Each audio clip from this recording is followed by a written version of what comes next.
Good morning all of you. मेरा नाम लीशा साहू है। मैं बीएससी सेकेंड ईयर की स्टूडेंट हूँ और मेरा कॉलेज का नाम गवर्नमेंट कंगला मांझी कॉलेज डोंडी है। मेरा प्रेजेंटेशन का टॉपिक है पर्चुरेशन, guidance by Mrs R Deshmukh ma'am. आप सभी जानते हैं कि मनुष्य में गर्भावस्था 9 महीने का होता है। इस दौरान फीटस फुल्ली डेवलप होता है। उसके हाथ पैर बनते हैं, हार्ट बनता है, उसका शारीरिक ढांचा तैयार होता है। तत्पश्चात पूर्ण विकसित होने के पश्चात एक प्रसव क्रिया के दौरान शिशु जन्म लेता है। तो इसी क्रिया को हम जानेंगे। तो आइए हम देख लेते हैं साइनॉप्सिस।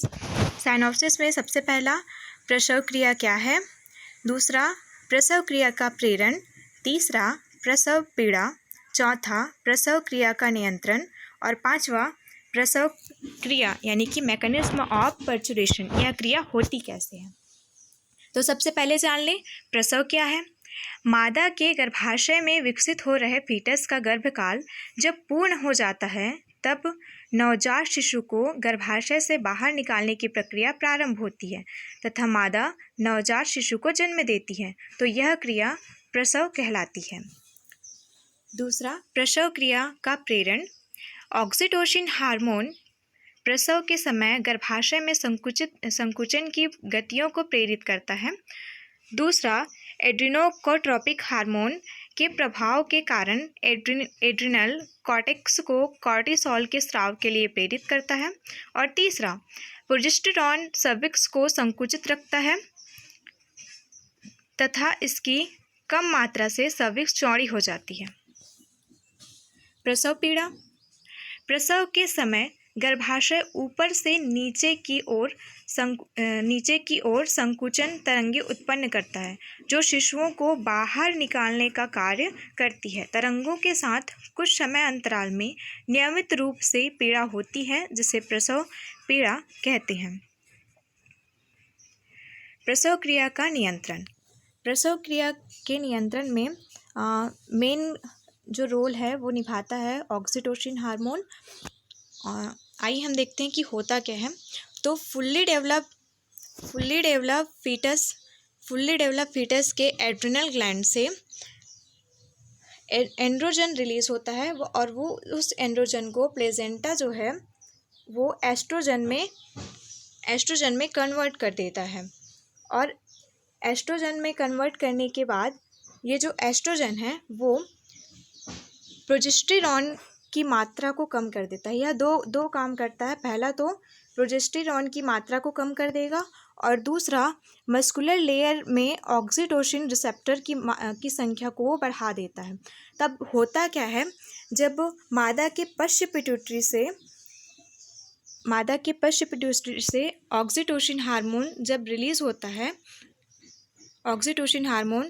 रिलीज़ होता है निकलता है तो उसके रिसेप्टर्स की संख्या अधिक हो जाती है और मस्कुलर लेयर में संकुचन उत्पन्न होता है। जब संकुचन होगा तो ये जो शिशु है वो सर्विक्स में नीचे की ओर आने लगती है जिससे मादा को पीड़ा होती है, जिसे हम प्रसव पीड़ा कहते हैं। तो यह क्रिया बार बार होने के कारण इसमें स्ट्रेट मसल्स जो होती हैं वो मादा के पश्च पिट्यूटरी पर फिर से सिग्नल भेजती हैं कि आप और अधिक मात्रा में ऑक्सीटोसिन हार्मोन रिलीज़ कीजिए। वहाँ से फिर से ऑक्सीटोसिन हार्मोन रिलीज़ होता है और यह क्रिया बार बार होने लगती है।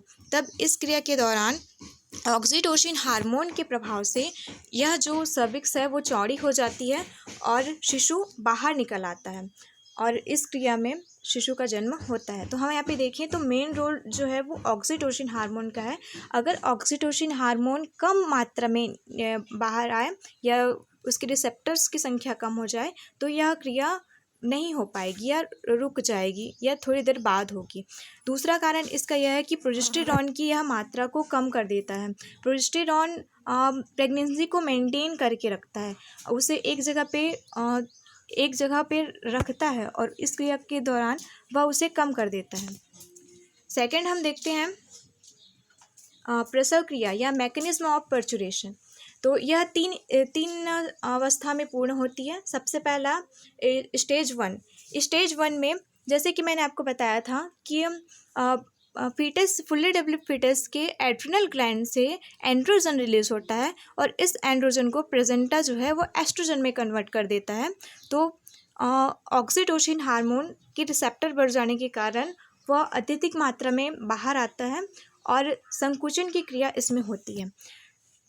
तो प्रत्येक 30 मिनट के अंतराल से गर्भाशय एक बार संकुचित होता है और 1 मिनट तक संकुचित रहता है और जैसे जैसे प्रसव क्रिया बढ़ती है संकुचन अंतराल एक से 3 मिनट के अंतराल में कभी कभी होता है। गर्भाशय और उदरी पेशियों के संकुचन भ्रूण पर नीचे की ओर 25 पाउंड का बल लगाते हैं जिससे शिशु बाहर आने की कोशिश करता है। सेकेंड स्टेज हम अगर देखें तो ऑक्सीटोसिन हार्मोन की संख्या जो है वो रिसेप्टर्स की संख्या बढ़ने के कारण ऑक्सीटोसिन अत्यधिक मात्रा में बाहर आने लगता है जिससे सर्विक्स जो है वो चौड़ी होने लगती है और स्टेप मसल्स जो है वो भी सिग्नल ज़्यादा भेजने लगते हैं कि आप ऑक्सीटोसिन हार्मोन और रिलीज़ कीजिए। तो इससे सर्विक्स जो है वो अत्यधिक चौड़ी होने के कारण शिशु का जन्म होने लगता है। और फिर थर्ड स्टेज हम देखें तो यह प्रसव की वह अवस्था है जिसमें 10 से 25 मिनट तक का समय लगता है। यह प्रसव क्रिया के पश्चात यह क्रिया होती है और 10 से 25 मिनट तक रहती है। इसमें प्लेसेंटा जो है वो बाहर निकाल दिया जाता है। 3 स्टेजेस ऑफ पर्चुरेशन, ये आप देख सकते हैं 9 महीने का फुल्ली डेवलप्ड फीटस है और फर्स्ट स्टेज में यह क्रिया सबसे पहले ये 25 पाउंड का बल नीचे की ओर लगाता है संकुचन के कारण जिससे मादा को पीड़ा होती है, इसे हम प्रसव पीड़ा कहते हैं। सेकेंड स्टेज में हम देखते हैं कि सर्विक्स जो है वो अत्यधिक चौड़ी हो जाती है, श्रोणि मेखलाएँ उसमें जो है वो फैल जाती हैं और रिलैक्सिन हार्मोन और ऑक्सीटोसिन हार्मोन के प्रभाव से जो है वो शिशु जन्म लेता है। थर्ड स्टेज में हम देखते हैं तो प्लेसेंटा जो है वो बाहर निकल आता है और इस तरह से शिशु का जन्म हो जाता है। Thank you.